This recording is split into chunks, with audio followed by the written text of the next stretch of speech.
வணக்கம். இந்திய ராணுவம் அடுத்த 15 நாட்கள்ல அதோட புதிய முகத்தை காட்ட அதிரடியாக தயாராகி கொண்டிருக்கு. சமீபத்தில் ஆபரேஷன் சிந்தூருக்கு அப்புறம் இந்திய ராணுவம் எதிரி நாடுகளுக்கு ஒரு பொருத்தமான பலத்த பாடம் கற்பித்து தன் கூட்டுப்போர் திறனை நிரூபித்து காட்டியது.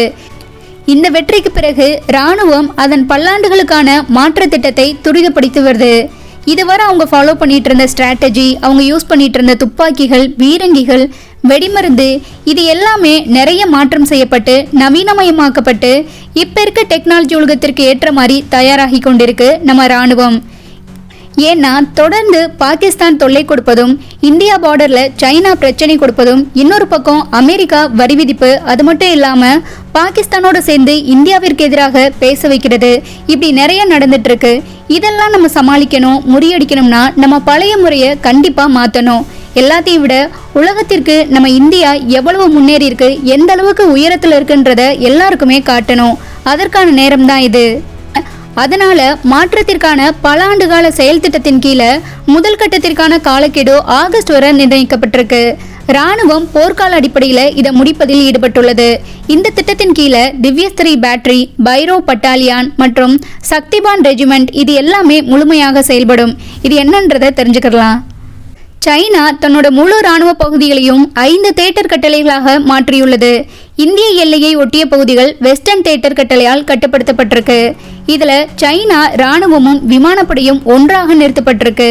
அதோடு மட்டும் இல்லாமல் சைனா தன்னோட பல இராணுவ பிரிவுகளை ஒருங்கிணைந்து ஆயுதப்படையாக மாற்றியிருக்கு. இன்னொரு பக்கம் சைனா ஆயுதங்களின் உதவியோட பாகிஸ்தான் இந்தியாவோட மோத தயாராகி இருக்கு. பாகிஸ்தான் தன்னோட இராணுவ ராக்கெட் படை கட்டளையை உருவாக்குகிறது. அதனால இந்திய ராணுவத்தின் பீரங்கிகள் நவீனமயமாக்கப்பட்டு வருது. அதன் கீழ் மறுசீரமைப்பு பணிகள் வேகமாக நடந்து வருது. முதல் கட்டத்திற்கான காலக்கெடு ஆகஸ்ட் மாதத்திலேயே நிர்ணயிக்கப்பட்டுள்ளது. பீரங்கிகளை நவீனமயமாக்க ராணுவம் திவ்யஸ்திரி பேட்டரி, சக்திபான் படைப்பிரிவை உருவாக்குகிறது. திவ்யஸ்திரி பேட்டரியில பீரங்கி துப்பாக்கிகள், அலைந்து திரியும் வெடிமருந்துகள், ட்ரோன்கள் இது எல்லாமே அடங்கும். மறுபுறம் சக்திபான் படைப்பிரிவில் பீரங்கிகள் அல்ல, ட்ரோன்கள் மற்றும் அலைந்து தெரியும் வெடிமருந்துகள் மட்டுமே இருக்கும் என்று சொல்லப்படுது. அதே மாதிரி 5 பைரோ பட்டாலியன்கள் உருவாக்கப்படுகிறது. இந்த லைட் கமாண்டோ பிரிவு சிறப்பு படைகளுக்கும் காலாட்படை பிரிவுக்கும் இடையே ஒரு இணைப்பாக செயல்படும். கனரக ஆயுதங்கள் பொருத்தப்படாததால அவர்களின் கவனம் வேகமான துல்லியமான தாக்குதல்களில் இருக்கும் என்று சொல்லப்படுது. இது எதிரியை ஆச்சரியப்படுத்தும்.